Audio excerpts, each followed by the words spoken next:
February 10th. Dear Vincent James Capello, Hi, I'm Vivian Jane Cohen, VJC, just like you. That's a sign of a connection between us, isn't it? I think so. But I don't go by VJ like you do. People just call me Vivy. Well, that's not really important.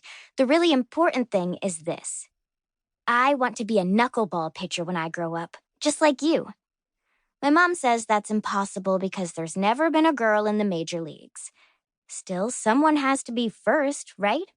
And I'd like it to be me. I don't know if it's actually possible, but my brother Nate says I throw a wicked knuckleball. He's on the varsity team as a catcher, even though he's only a freshman in high school. That's really impressive, don't you think? So, if Nate says my knuckleball is good, then it must be at least a little bit true. The problem is, I've never pitched in a real game. I don't play for a team, and I don't know if I ever will. But that's not a very happy subject to write about, and I want this letter to be happy, so now I'm going to talk about something else.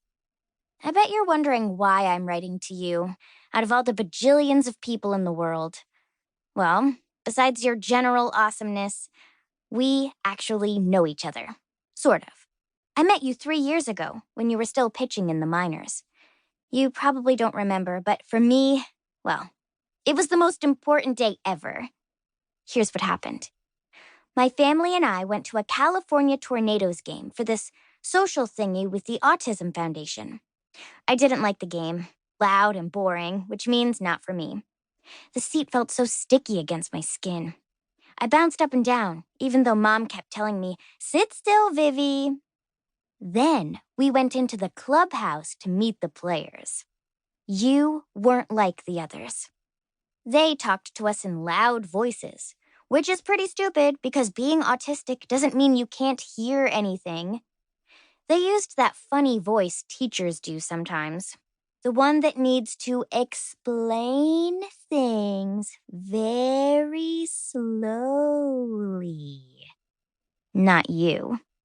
You saw me wandering around in the back corner and came up to me with a big smile on your face. You tried talking to me, but I don't talk to strangers. I fought very, very hard against the urge to run. I wanted so much to get back to my own room, away from all the strangers and their big voices and stinky armpits.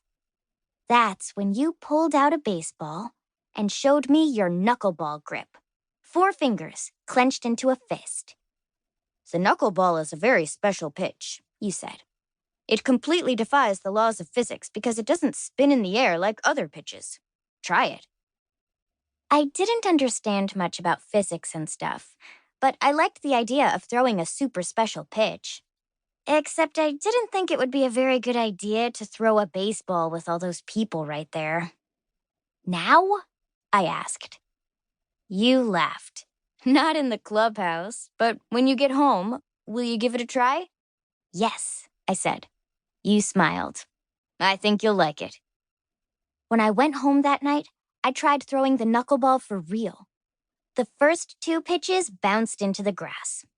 Then the 3rd pitch sailed right over the backyard fence. So I lost the ball forever.